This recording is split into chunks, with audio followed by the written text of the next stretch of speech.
fun to be a part of that. Now, I'm not saying I'm fun. I'm a banjo player, so, I'm very serious on stage, and, I'm trying to hit right notes. Hey everybody, welcome to the show. Keith Billick here, and with another episode of the Picky Fingers podcast.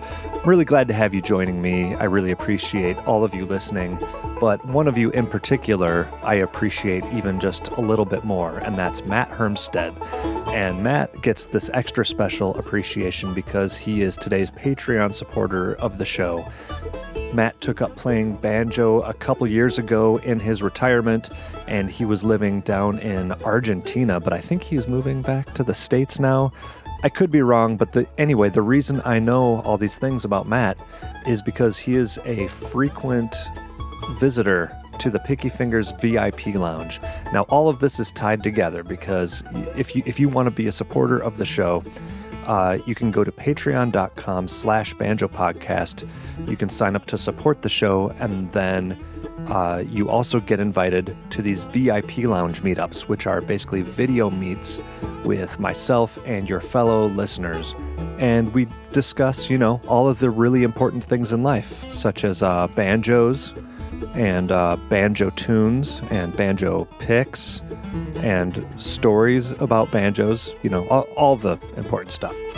So like I said, join Matt and myself and your fellow supporters. Go to patreon.com/banjopodcast. And thank you so much once again to Matt Hermstead for being today's supporter of the show. Speaking of that VIP lounge meetup, the next one, or those happen monthly, I should say. And the one for November has just been scheduled for November 28th at 12 p.m. noon, and that is Eastern time. So I hope you can all join me for that. I also encourage you to get a hold of me directly with any questions, comments, or concerns about the podcast. I know we all have a lot of concerns. So that is pickyfingersbanjopodcast@gmail.com.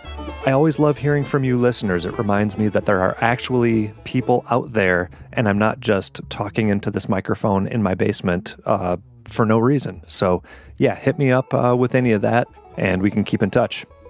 That pretty much wraps up the news portion of the show. I do have a few things in the works that will be surprises, mostly in the way of bonus episodes coming up in the near future, but I'm not going to spoil that surprise. I'm going to let that come to you a little more organically, and what I mean by that is I'm going to keep procrastinating, but you'll see it eventually.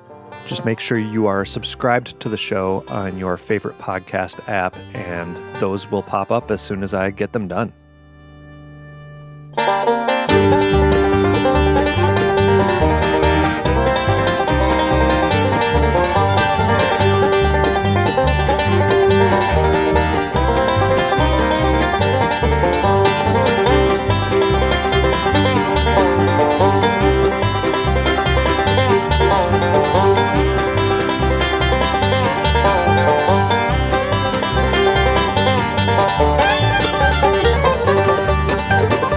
Today's featured guest is Chris Elliott of the Colorado-based band Chain Station. Chris learned banjo from the great Alan Munde and went on with the band Spring Creek to be the only band to win both the Rockygrass and Telluride band contests. So he is experienced not only as a student and performer, but also as a band and banjo contest competitor, and then also a teacher. So he is able to share all sorts of really cool playing advice, and this episode is chock full of that. So please give a warm Picky Fingers welcome to this episode's special guest, Chris Elliott.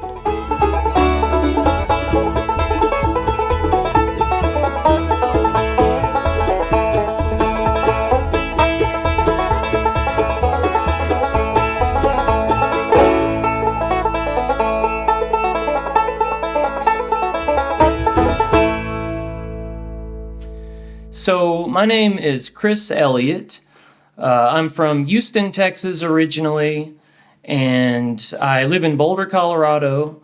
And I honestly started playing banjo. It was completely random. I just signed up for a banjo lesson one day, and here I am now. So I need more information about this. I guess, how old were you, and how does a kid, were you a kid when this happened? Actually, I was 19. Okay. I'm picturing a kid signing himself up for a banjo lesson. It didn't make sense, but Right. that makes more sense. Yeah. I started, I guess, maybe a little later than some people who decide to be a professional banjo player. I started when I was 19, and I had played guitar. Music has been in my family my whole life, and I played guitar. And when I graduated high school, I still knew that I wanted to play music. I wasn't exactly sure what path I was going to take, and I signed up to go to South Plains College in Levelland, Texas, and wanted to take. I saw that they had a lot of like alternate instruments. They had steel guitar, they had banjo, they had fiddle, jazz guitar, just bluegrass guitar, anything that you really wanted to take in the country bluegrass world. And I saw banjo, and it was literally a reflex that I just signed up for it because I had seen banjo and I knew that it was a cool instrument and I was interested in that. And so I literally just signed up randomly and started taking lessons. So, Wait, so are you saying that your first experience with the banjo is when you went off to South Plains College? exactly. Oh, wow. That's amazing. It's really it was kind of a unique situation, the whole thing, because like I say, I did play guitar, and we had a banjo at my house. Pretty much, I was around a banjo my whole life, like just this cheap banjo. It never really even had all the strings on it, but I just thought it was such an odd and interesting looking instrument. And I was always just kind of fascinated by it, but had no idea what to do with it. So at that point, you didn't really. I'm guessing you probably didn't have an appreciation for the fact that Alan Munde is there and what his stature is among the banjo community. exactly. So, like I said, I just signed up, and I had no idea who my teacher was or anything. I really just wanted to learn a couple of rolls and chords so I could just, play along with people, around the campfire or something. And had no idea who Alan was. And I just, after I met him, and then I started taking lessons, and just really immediately just fell in love with the instrument. And his teaching style. I had never actually studied anything properly before I started taking banjo lessons. This was the first thing that I really was taking, I wanted to take it somewhat seriously because I was like, this is really cool. This guy is really cool. I like Alan. His just approach is very, very humble and very witty and funny guy, so he's just fun to be around too. So, yeah. Does South Plains get, I imagine you took to it, having played guitar, you probably took to it quicker than had you, just been fresh off the street or whatever.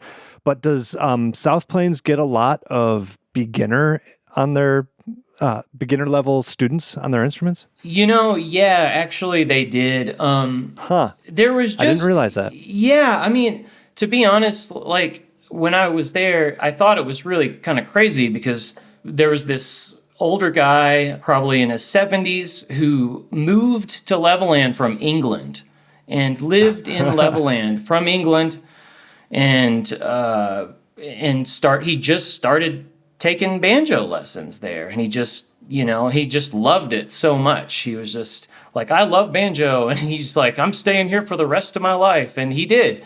And yeah. That's so crazy because I have not been to Levelland myself, but from everything I hear about it, it's just in the middle of nowhere, and it's the only thing in town, and you're just there. So that's got to be a crazy experience for someone who you were just talking about, the guy from England who's just in Levelland now. Right, yeah. And another guy that he wasn't a beginner named Gus. He was from Sweden, and he moved there from Sweden to learn from Alan, and I was just like, it was really great. It was cool. I was meeting people from all over the world right in Levelland, so it was a cultural experience in some ways too. Yeah. Well, and speaking of this, and I think we've maybe connected a couple of these dots, were you not there at the same time as my former bandmate, Brandon Foote? That's exactly right. Yeah. And, okay. that was I thought cool. that was the case. Yeah, that was cool that we put that together too. Yeah, I think he may have started like a year or two after me, and he played mandolin, right? Does he still play mandolin? Mandolin and guitar. Yeah, he does. Okay. Yeah, we were in some ensembles together, and we definitely palled around and picked a lot. That's so cool. Yeah, around 2003 probably, or 2000, yeah, something like that. But yeah, he was a lot of fun. I definitely miss picking with him. Yeah, well, I'll let him know you said hey. Yeah, definitely. He was super cool. Talk about what you learned from Alan, like what sticks with you that he taught you way back in the day. And I know you were just starting out, so I'm sure a lot of it was just the fundamentals, but do you ever hear Alan's voice in your head telling you things still? And if so, what are they? Well, since I was starting from complete scratch, which I'm really happy I was, because, that gave him the complete opportunity to just start me off, how he would start somebody off, which was a really cool, unique thing to happen. It wasn't like I was already kind of playing this thing and then went there and he was trying to fix all my problems or anything. He just, started me. So his approach was, it's very logical. It's, really technique based, and just got me started with all the basic things that you would really start somebody off with, like anchoring your hand on the head and, basic hand position. And we really just started with very simple patterns, this thing called the single note pinch, and we started learning Boil Them Cabbage Down and Goodnight Ladies and Cripple Creek. And I can show you kind of what we were doing on the very for sure, the very beginning here. Yeah, I'd love to hear it.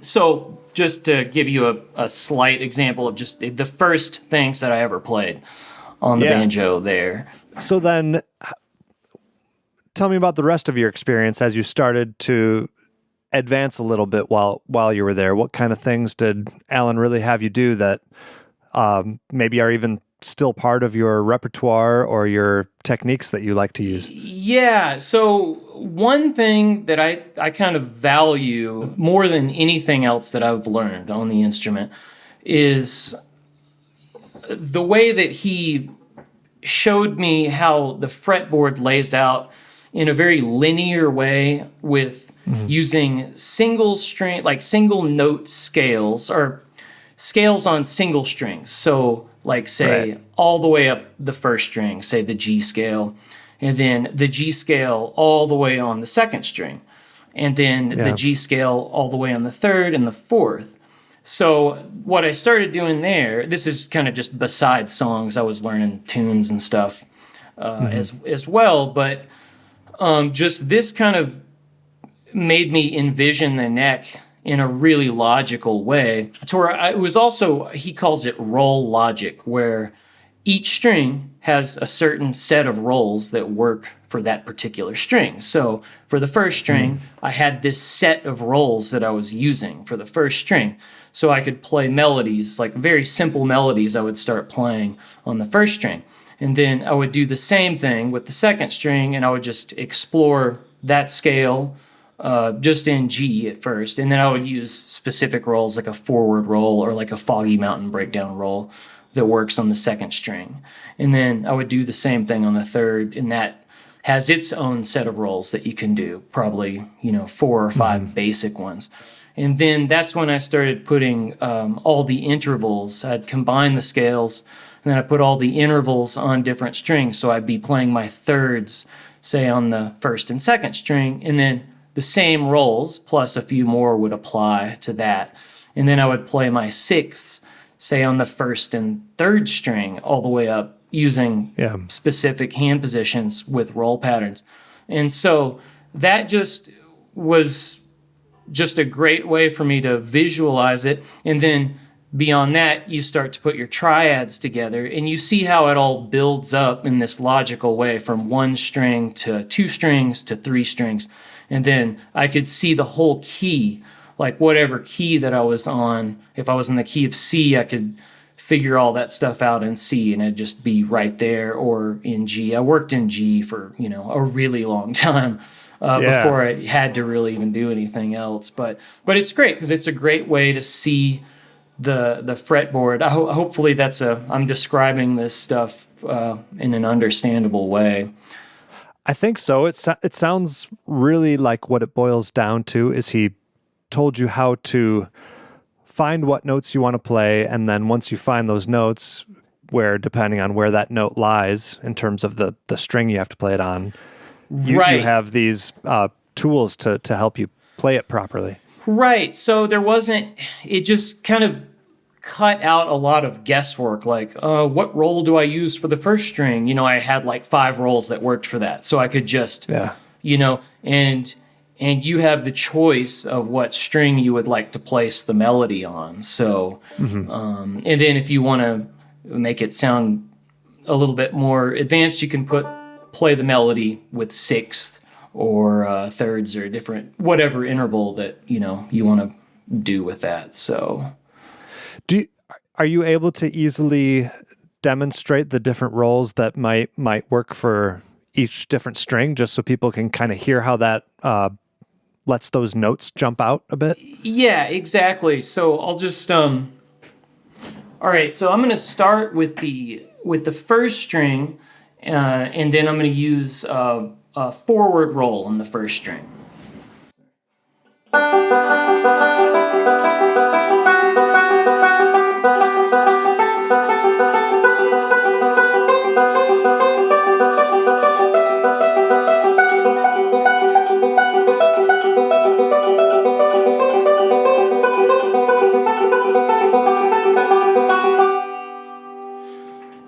And now I'm going to do what's called the Dillard or the Osborne roll on the first string.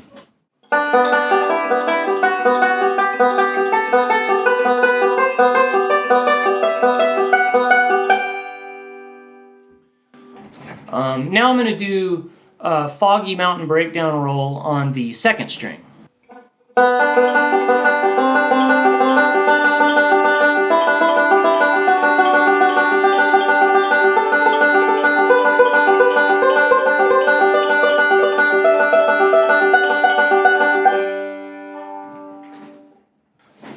Is that a good example, or? Yeah, I think so. And I guess the only other detail is just those notes that you're playing happen to be the notes of the G scale, just starting on the open string. Is that right? Yes. Yep. So I'm just starting on each open string, which is a great thing to do because if you can launch off of an open note, on any of those chord tones, then you can, because melodies will be starting on any of those chord tone possibilities. Right. So it just gives you as many options as you need or whatever. So yeah, for sure. At this point, do you consider yourself, as a result of this, yourself a very Munde-esque player? That's a really good question. At first, my whole first 5 years of playing, I was really striving to sound like Alan. After I did, learn a lot about him and his music and Country Gazette and all that, I was just a big, big fan. And so I was taking lessons with him twice a week for about 5 years. Oh. So I got a lot of good stuff out of that. And I think I went to my first bluegrass festival. It was the Guthrie, Oklahoma Bluegrass Festival, Byron Berline's. And it was my first time to go out and really jam in a campground, and I had been playing banjo for about a year at that point, I think. And, I got into a jam with some people when we were playing Blackberry Blossom, and I was playing Alan Munde's version. They were like, hey, that sounds like Alan Munde, and it just kind of made me feel really good. So I was like, yeah, so, of course. That was a great compliment, I thought. Sure. So I started, just learning as much of his stuff as I could, and just got really into the melodic style. But, after, eventually you want to try to be your own player, because eventually it's just kind of like, well, who am I as a player, So, and then I just got into listening to a lot of different people along the way too. When I started listening to Tony Trischka, I really wanted to improvise. I really wanted to learn, and Alan has very well-tailored breaks, so he doesn't really improvise in the bluegrass sense. But Trischka does, and, Bela Fleck and all those. So when I got into those guys, I was like, I really want to learn how to improvise. So I started trying to go down that path, and I love learning other people's stuff, but I had this thing like, if I learn enough other people's stuff, it'll hopefully morph into my own style at some point. It's hard to know how that's working. I just kind of play all the things that I like, and hopefully it comes out original in my way, hopefully. I always solicit questions from Facebook listeners, and one of them wanted me to ask you if there are any other instruments or maybe non-bluegrass styles that have highly influenced your playing. Yeah, well, through the banjo, it got me into jazz playing, which is something that I've, didn't really listen to before. It's kind of, I feel like a lot of banjo players are like that, though. You learn Scruggs and you learn the melodic, and then out of nowhere, you're like, I want to play jazz on the banjo, Yeah. Not that I'm like some, high-level bebop player or anything, but I really just kind of wanted to have some extra solos to play on like Foggy Mountain Special, like some cool different things that I could do. And Alan happens to be a great jazz player, so so that kind of influenced me, and I tried to pick up as much as I could from him in that world. So like guitar, I listened to a lot of jazz guitar. Like Charlie Christian is one of my I learned a lot of stuff from him. I spent a little time transcribing a lot of his solos on the banjo just to see where the notes were, some of those notes aren't easily accessible just because of the first string is tuned to an E. And then you also don't have the low E either. So you have to kind of work around that the best you can. Yeah. But I try to make things comfortable on the, how it feels comfortable, but still kind of get those sounds the best that I can, which would be kind of more for me in the single string style. That just seems to be the best way like stuff like that laid out for me anyway. Yeah, I've transcribed a few Charlie Christian solos actually too, and basically I've come to learn that like when in doubt, just guess diminished arpeggio. It seems like he's doing that right. Yeah. Every solo. Yeah, it can get kind of ambiguous a little bit, but it did teach me a lot about playing kind of inside the chord, and using all the colors available to say like a dominant seventh chord. That's another thing, like as far as some of the things that I picked up from Alan is using color tones over, say, like a dominant 7 chord, like. And so in that situation, a dominant 7th chord, which to the theory minded, you got your 1, 3, 5 and flat 7. So then the color tones would be what, like the 6 and the 2 and the 9. Yeah, is that what you're talking about? Yeah, mostly the flat 7 and the 9 is the things that I kind of try to highlight, but basically say if it's a G7 chord, I would do something that looks like a D minor chord, I can kind of give you an example really quick here. Yeah, yeah, sure.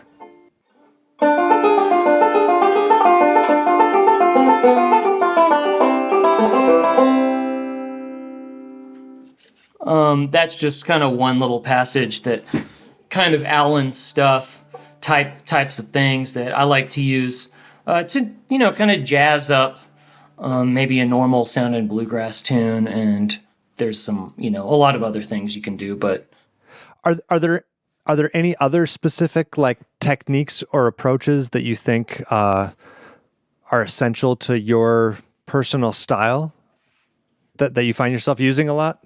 I kind of got into like I was saying, I was trying to get into different players and do my best to come up with like my sound or whatever that is, So I definitely start to use a lot of single string to the best of my ability.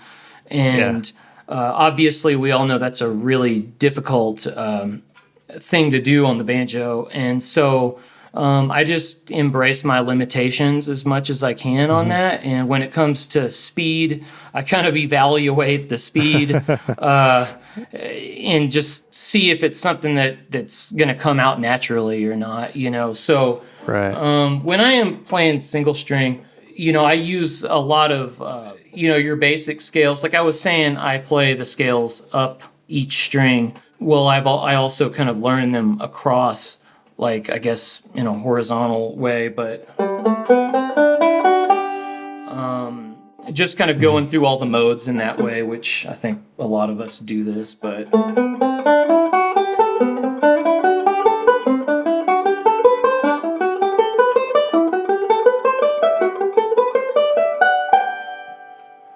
Right. So that kind of thing. And then the other thing that I do as far as, say, if things are getting too fast and I'm, struggling playing lines, single string, I like to use a lot of open drone notes within as like a pedal tone type of a thing. So...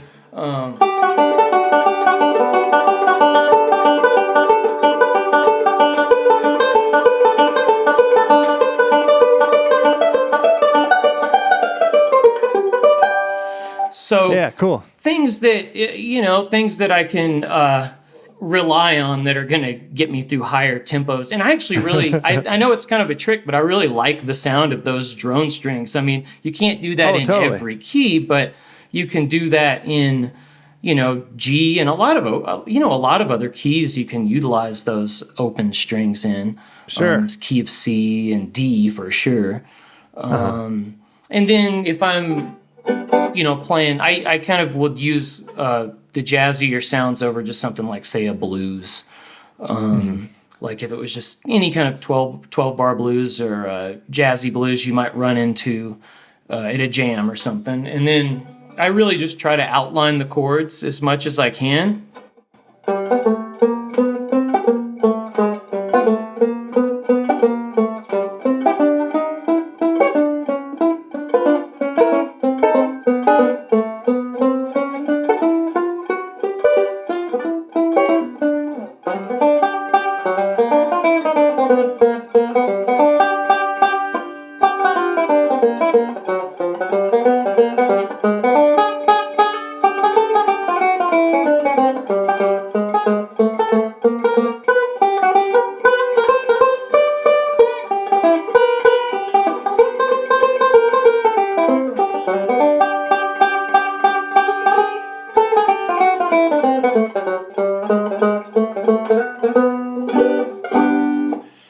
I think I'm trying to play too much probably right now, but I think I get the idea. Yeah, you're trying to outline those chord shapes with some extra jazzy chromaticism going on. Right. Yeah, it's not really the best solo thing to do, solo banjo, I guess. But another thing that I like that I try to utilize is lots of like pull off ideas, like say in the middle of an improv, like say here's a lick I learned from Alan a while ago, and it sounds like.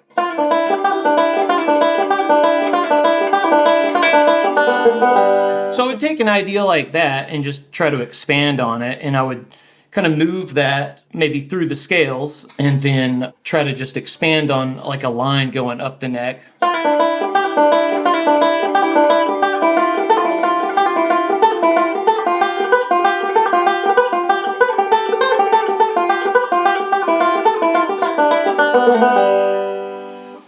stuff like that's kind of fun to use, like if you're, trying to stretch out a little bit. Hey folks, it's time for me to introduce you to a brand new Picky Fingers sponsor, and that's GHS Strings. Now, GHS might be a new sponsor, but they're definitely not new to the string business. They've been making some of the best banjo strings on the market since 1964. They use their proprietary lock twist on the plain steel strings for incredible stability, extra large loops for easy installations on any tailpiece, and a wide range of gauged sets for every player. My personal favorite that I've been using for years is the PF 145s, but they do have a lot of options for whatever your preference is. And they're very durable, have a long lifespan, and probably my favorite part is that these things are made right down the street from me in Battle Creek, Michigan. So not only do I think they are the best strings out there, but I can feel good about supporting a local company. And I'm not the only one who thinks very highly of their strings. GHS strings are also used by J.D. Crowe, Sonny Osborne, Todd Taylor, Bela Fleck, and a lot more. So go check out what they have to offer at their website, ghsstrings.com. The Picky Fingers Banjo Podcast is proud to be sponsored by Peghead Nation, with Peghead Nation's streaming video courses in banjo, guitar, mandolin, fiddle, dobro, upright bass, and ukulele. You'll learn bluegrass, old time, and other styles from some of the most talented players and instructors in roots music. PegheadNation.com features a great lineup of banjo instruction, with courses including Beginning Banjo with Bill Evans, Bluegrass Banjo with Bill Evans, Clawhammer Banjo with Evie Layden, Wade Ward-style banjo with Bruce Molsky, the banjo according to Danny Barnes, and Contemporary Bluegrass Banjo with Wes Corbett. Each course includes high-quality multi-angle video lessons, downloadable notation and tab, play-along tracks, and plenty of tunes and songs to play with. So what I need you to do is join any of Peghead Nation's video courses, and you're going to get your first month's free just by being a Picky Fingers listener. Go to pegheadnation.com and use the promo code PickyFingers at checkout. That's all one word, all lowercase, and once again, that gets you your first month free at pegheadnation.com.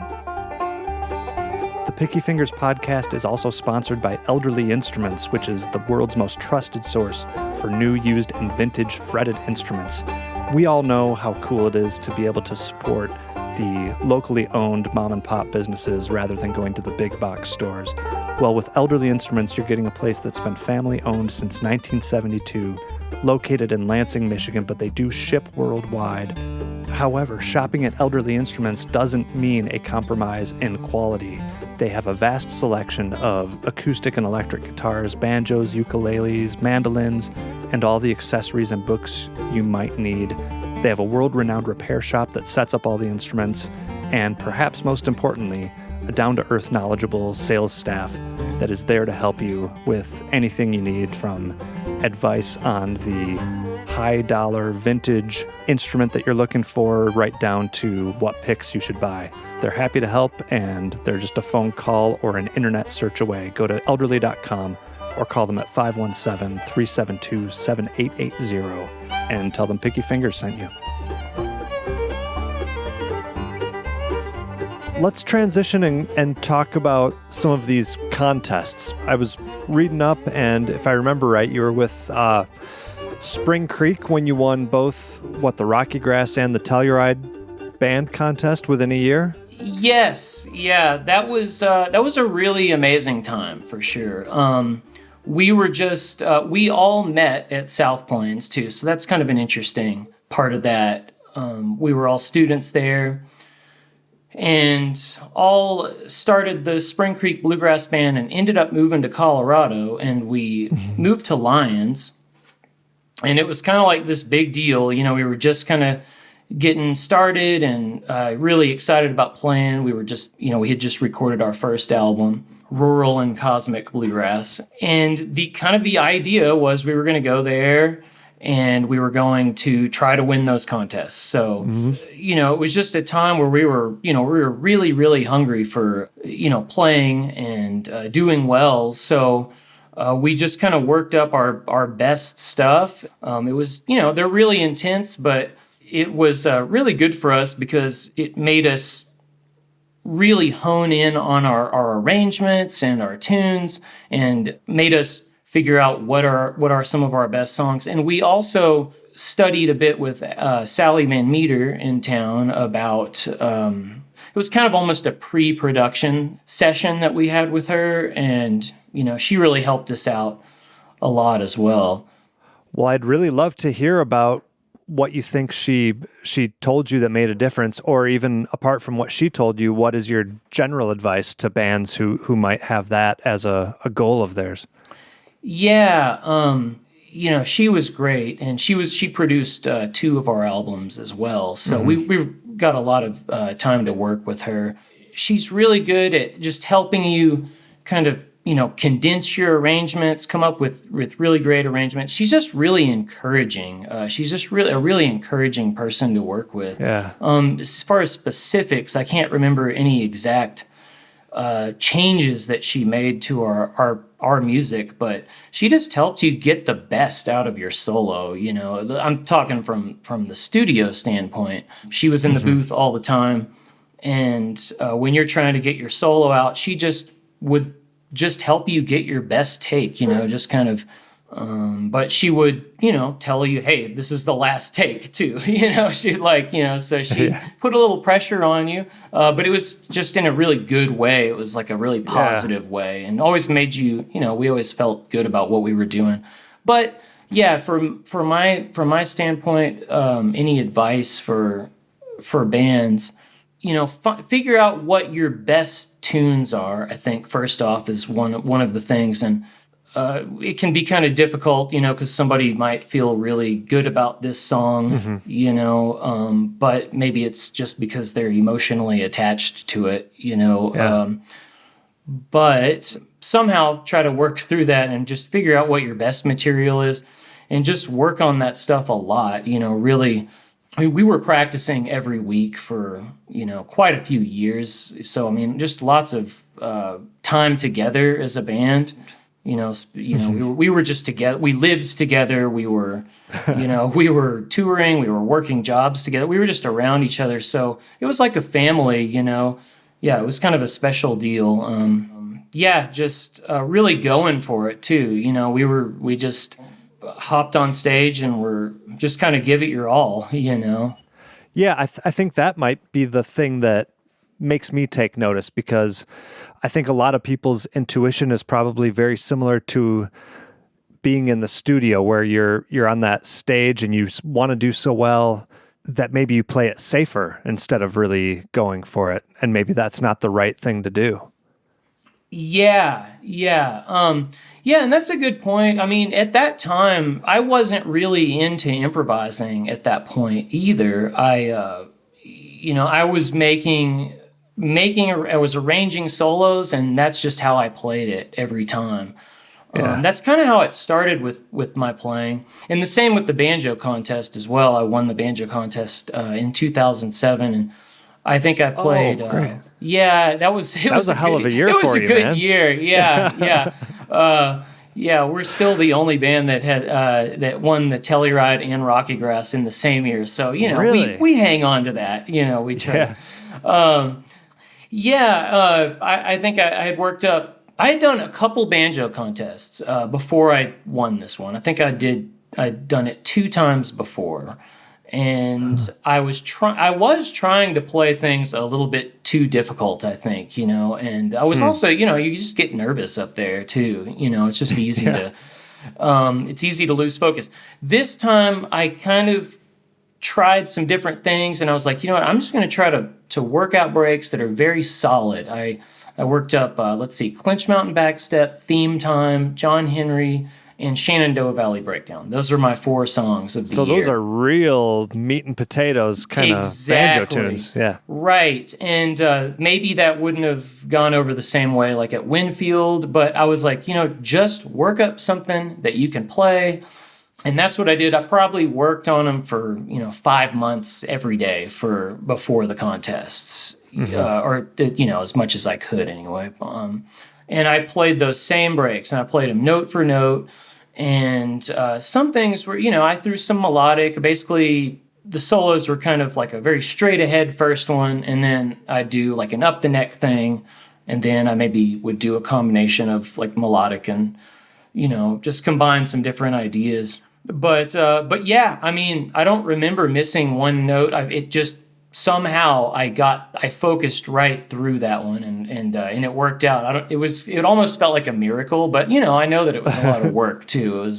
It took a lot of effort to feel like I was ready for that, Yeah, that's a huge undertaking. Yeah. They're fun though. Yeah. Oh yeah, I've lost plenty of banjo contests, so I know exactly what you're talking about. Yeah. Oh, it's nice though. It's great practice, I can say. Yeah. Mm-hmm. So fast forward a bit and catch us up nowadays with your band Chain Station. How did that all happen, and what's that band like for you? So Chain Station is probably it's the most different band that I've ever been in. I've mostly been in more traditional bluegrass settings, I guess. Uh-huh. This band is different. They're a really fun band. Like, they're great entertainers, and they have a great stage show. And it's just it's fun to be a part of that. Now, I'm not saying I'm fun. I'm a banjo player. So, I'm very serious on stage, and, I'm trying to hit right notes. No, it does make it makes it a lot of fun for me. It's kind of the most, I'd say, jam band type of a band that I've ever been in. Behind the sky, all the stars, they get us through a lonesome night. Every star has a story, each one brings you life.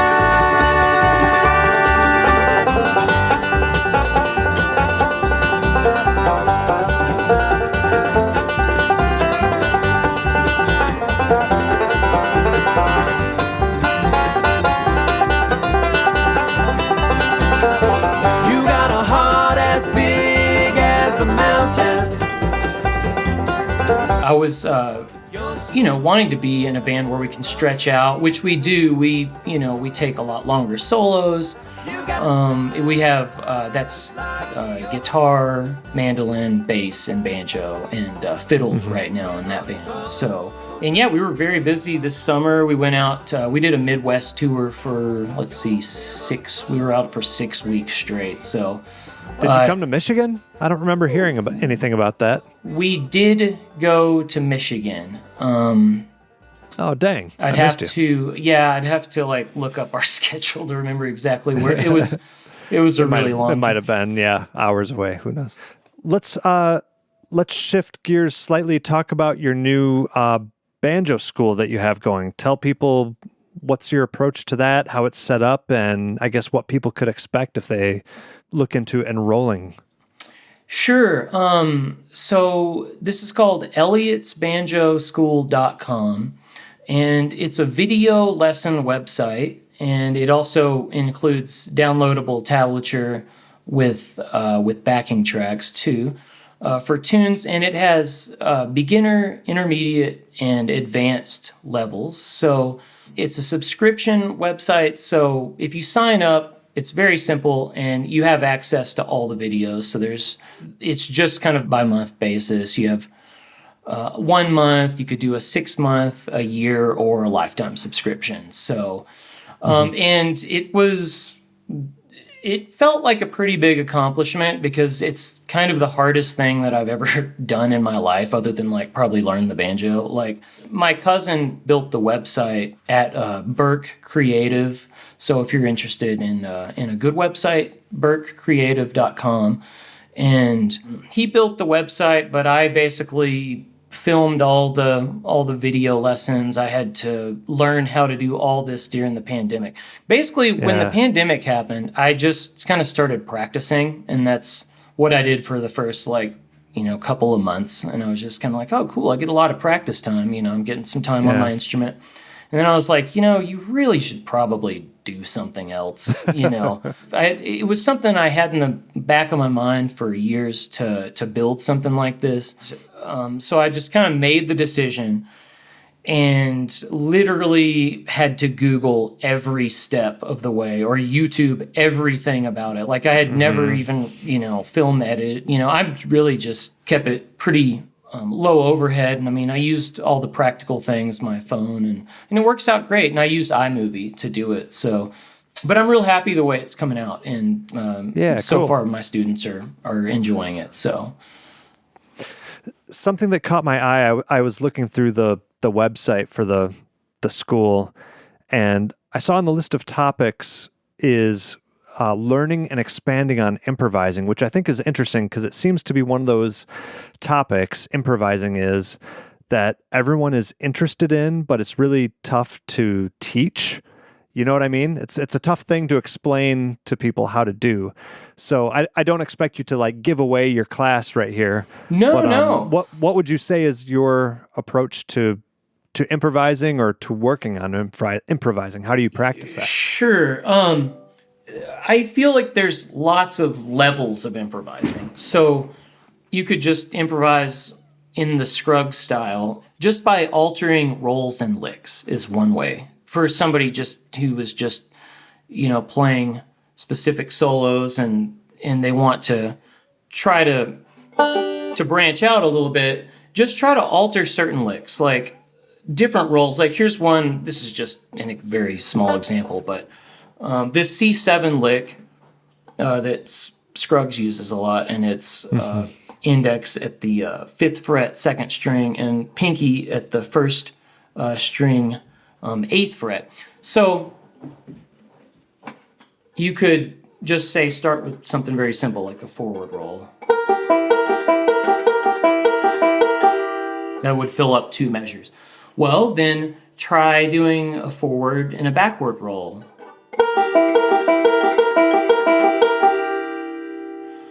Or backward forward. So there's just 3 quick ways that you could try to alter one sound, basically. Yeah. And the cool thing, that's what I think improvising in the Scruggs style is really, really a lot of fun. And, with all of the syncopation in those rolls, I think is what, I think that's like one of the most attractive things about it. And being able to just flip-flop your rolls from forward to backward, because it's basically you're just constantly creating and releasing tension the whole time, which is, I don't know, it's just a cool sound. Another cool thing, this is kind of maybe on the involved side of that. This is kind of maybe more of a free improvising kind of an idea, but what I would do is just grab a chord of any sort and then start putting one roll. You could start as simple as you want, just with a roll. And then with that chord, just start moving one finger and then start following it and then keep building chords along the neck.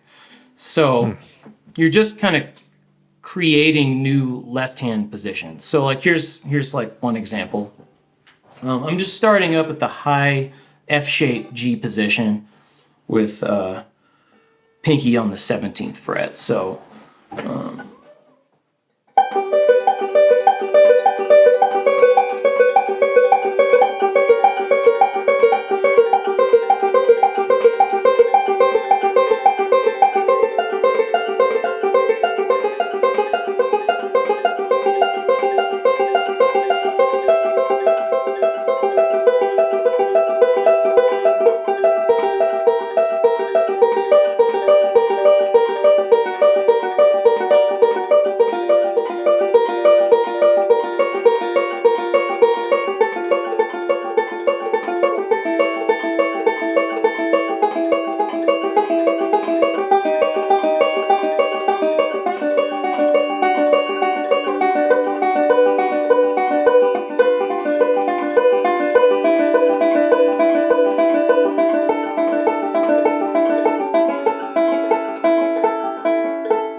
Yeah, cool. that's just, yeah. And that was only using one roll. I could imagine that you get so many other different combinations out of even just that exact same exercise if you start changing up what your right hand is doing as well. Exactly. Yeah. Even just that one roll, you can, kind of get all sorts of sounds. And it almost sounds kind of like this musical piece almost, because you're just using chromaticism, and it just kind of naturally makes different chord positions. And sometimes you're going to get some weird sounds. What I try to do is when I get those weird sounds, I try to not get freaked out by them and just keep rolling, because I'm practicing hearing things that I think sound bad on stage. And then when you hear that, just try to move a finger in a direction. And it doesn't have to be a full chord. You're just kind of training yourself to embrace weird sounds or mistakes, I guess. And then if you slide a finger in any direction, you're pretty much going to resolve that tension. So that's one of the approaches that I try. And it doesn't always work out for me, but because sometimes my improvising, it goes well. And then sometimes I'm like, well, it wasn't so great. But you just have to be okay with making these mistakes, and embracing the mistakes and just trying to resolve those to where that becomes the improvisation, is your mistakes. In a way, I guess. That's one kind of an idea. Yeah. And then let's move on to your gear. Tell us about your main banjo that you play, and you know the drill. Run us through all the parts and pieces that you're using. So I have a really special banjo it's probably one of the most, my favorite banjos that I've had. I've had quite a few different ones, but now I'm playing a TB11. It's a 32, and it has a Frank Neat radius neck on it, which I'm pretty thankful to have, because he doesn't like making radius necks very much anymore. So yeah, I haven't seen too many. Yeah, I can't believe he actually made this one for me, to be honest. So yeah, it's a 12 degree radius, and I have a Purcell bridge that I had made for this, and I really like it. It's an 11/16 bridge, and it has a Yates tone ring in it too. So okay. I just love the combination. I actually bought this during the pandemic just off of a Reverb, and I had a Yates before this, and just, I don't know, I just wasn't, as happy as I figured I could be with a different banjo. So I saw this one and just kind of went for it. It was kind of a risky buy, but I went for it, and I really, really like the way it sounds. That's really cool. Thanks. Yeah, I use a Fishman pickup in this banjo, and I've used those as far as we plug in a lot with chain stations. So I do that, and I kind of do these standard jam band setup where I stuff the head with a t-shirt when I'm playing, and I don't know, I like the way that sounds when it's plugged in. And I use a Grace Alex preamp as well, right. And I just think that's a good combo. The tone sounds good. Yeah, if you have to be loud, then that's kind of what your options are, something like that. Exactly, yeah. And we need to cut through in certain places. So for me, it's the best I feel like, I can get with my gear in a bar setting or something. But I love playing through a microphone if I get the chance. It's definitely a treat to play and hear myself through a microphone, with an old banjo like this. Yeah, that's the main bulk of my gear right now. Take us through, do you have favorite picks or heads or tail pieces or anything else like that you're partial to? The tailpiece it's also a pre-war tailpiece, just a Presto, and I have Hoffmeyer picks. I love these picks. I used to use JF picks. I believe those were made by a steel guitar player, and those are the ones Alan used to use as well. And I just have a Golden Gate thumb pick, the large Golden Gate. I've tried the the blue chips, and I think that would be, if I gave it more of a chance, I think I'd really like it. It's just, I was at a gig one time and it started slipping backwards around my thumb. Yeah. And when that happens, you're like, oh my God, I don't know what to do right now. So so I like frantically put this one back on during the gig. And so yeah, I've been using that for a while. It's, $3 thumb pick. And Very cool. yeah. You said you enjoy playing through a mic when you can. Are you partial to any particular mics, either for live performance or even recording? Well, when I'm in a studio, I feel like I should actually pay more attention to this part, but usually the engineer just picks something out and, we just try some positions. Yeah. But, I generally, we use a 57 or something. So it's nothing like really particular for me in that's that cool. department. But Well, that's cool, man. I mean, that's most of what I have written down to ask you. Anything I forgot to cover, or any other last parting words of advice for listeners or anything like that? thank you for having me on the show, for sure. I really you're appreciate welcome. it. Yeah. My pleasure, man. This is a real treat for me to be doing this right now, and an honor, honestly. As far as advice, find a banjo that you love to pick and play as much as you can. And trying to think of it, I don't have any great advice right now. I'll just tune for a second. That's the best advice. Some of the best advice I can think of. Yeah, just make sure you're in tune and just have fun. That's what I try to do. And that's like I try to just keep remembering why I started playing banjo, and it's because I love it. It's just, I still enjoy it. I still enjoy learning. I enjoy teaching because I'm going to be a forever student is what I am, really. I still love it, and I still find things that inspire me. So I'm just going to keep doing it, What's the most recent thing you've found that maybe you've been working on the last, couple days or weeks? Anything new that you've been really drilling down on? One little thing that's kind of fun that I started playing around with is it's this, I'm relating it to scale degrees and modes, but it's this contrary motion thing that kind of turns into sixth, and it sounds like this. It goes.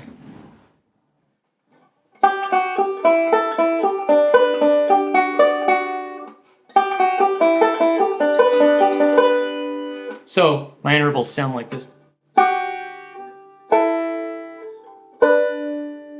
And then you can turn that, you can use that on any of the scale degrees.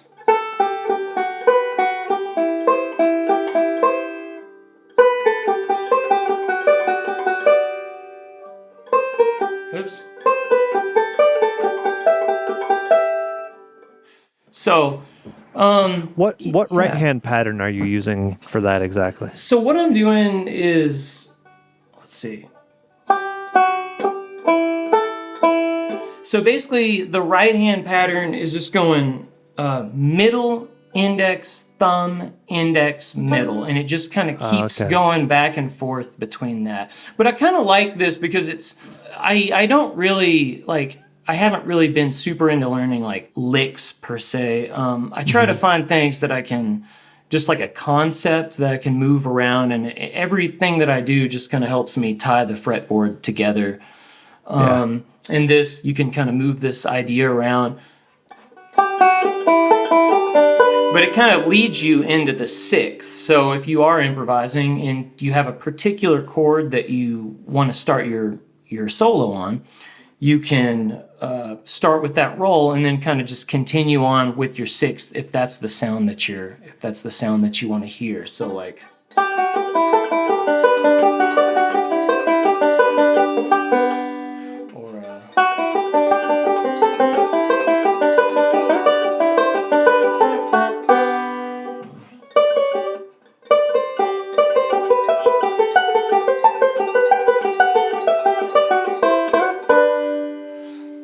Just a couple kind of fun things, but I kind of like it. It's just, it's just a little kind of a burst of contrary motion, and then it kind of just jumps back into something else. So I've been kind of playing around with that, improvising, and one thing that's just kind of fun is to just pick like a jam track out on YouTube of just like, say, one chord, and then I just might solo around, single string or whatever the concept is. I'll just like, say if it's an E minor 7 chord, I'll just try to explore the whole neck in that mode, and then just try to tie that together. Oh, you know what? I did have one idea with the metronome, if you still have time. Yeah, of course. I just wanted to show you I use the metronome a lot when I practice. And so what I do is I put it on 50. And what I used to do is just put it on, say 60 or 100, and then just kind of, what we do a lot is just kind of bump it up and just kind of keep pushing your tempo. But one thing that I like to do is just put it on 50, and then I use kind of 4 different, I guess, rhythmic modes, I guess, is what I might call it. And what I do to force myself to play a little slower than I might normally do. And I think this does help with speed. And I'm just going to demonstrate this with just a roll first, but you can use this with scales or anything. So I'm going to put it on 50, and then instead of just bumping it up, I'm just going to start with every note right on a click. So it's going to sound like this. So.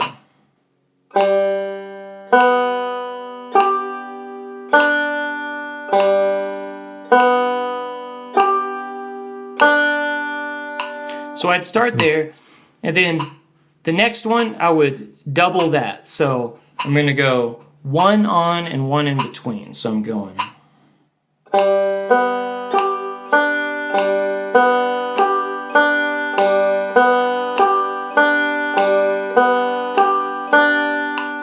Okay, and then the next one, I'm going to double that. So I'm going to have 4 with the whole click. So I'm going.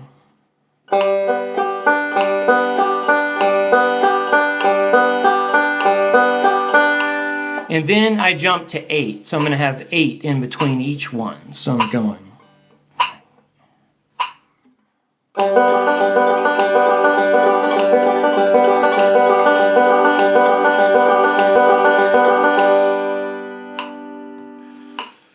So very simple concept, but it's just one different way that might be of interest for anybody wanting to practice with the metronome but might not know a good system for it.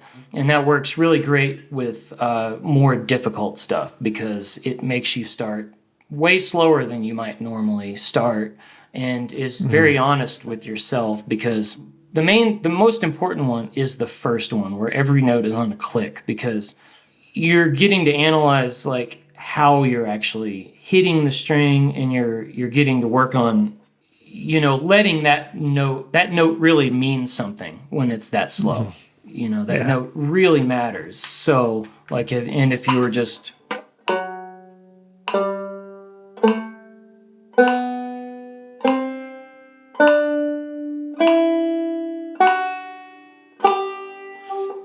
you could go on and on with that, but that stuff gets boring kind of quick for some people, I think. But if you can get yourself to do that, I think that really does help a lot. Very cool. So yeah, that is interesting. Yeah, I've not taken that approach, and it's a lot easier to just multiply the tempo than nudge it up every time. And and I think the other way is great too. I just think it's kind of it's kind of just a different way to do it, to where you can just kind of like do these jumps and then start back over and then do the whole process with something different, Yeah, and hear how each is subdividing a bit better too. Right. It's kind of cool because it is a different way to subdivide the metronome, It's giving you 4 different ways that you could possibly use it. So anyway, just kind of a little tidbit of extra, ideas for that. But yeah, of course, it's great stuff. Well, thanks again, Chris. Before we let you go, make sure we have your websites and anything else that you want people to know for them to, come check you out or maybe even go see a gig. Yeah, so you can check us out at chainstationmountainmusic.com, and we're pretty good about keeping our live shows posted. And if you are interested in just starting banjo or learning some different things, please check out elliottbanjoschool.com. And that's 2 L's and 2 T's, right? Right. Yep. ELLIOTTS. Banjoschool.com. Banjo School. Yeah. Excellent. Thanks, Keith. I really appreciate it. And that was a lot of fun.